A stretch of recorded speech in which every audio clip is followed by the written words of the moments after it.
Servus Raphael.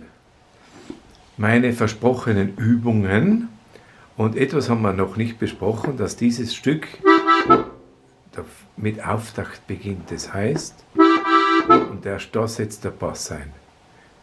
Bass kannst du automatisch dann dazu spielen oder weglassen, aber die Übung, mein Vorschlag ist also, wenn du mir das spielst,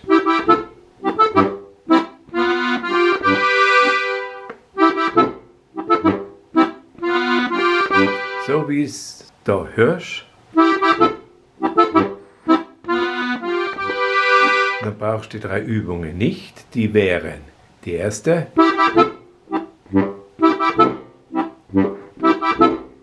die zweite,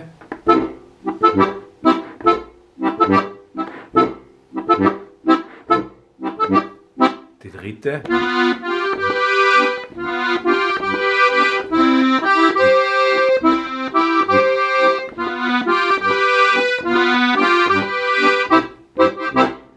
also, das brauchst du alles nicht im Video bringen, wenn du das Stück so spielst.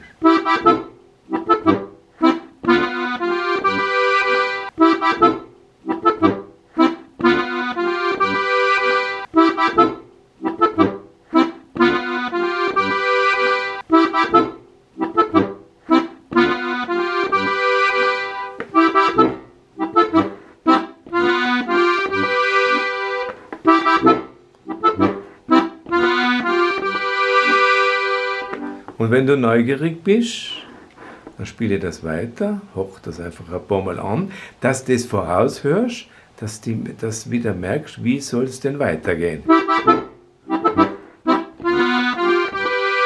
Jetzt den kennen wir schon.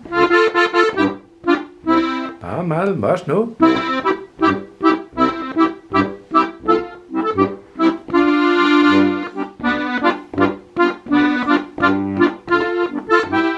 Ganz die gleichen Töne, also.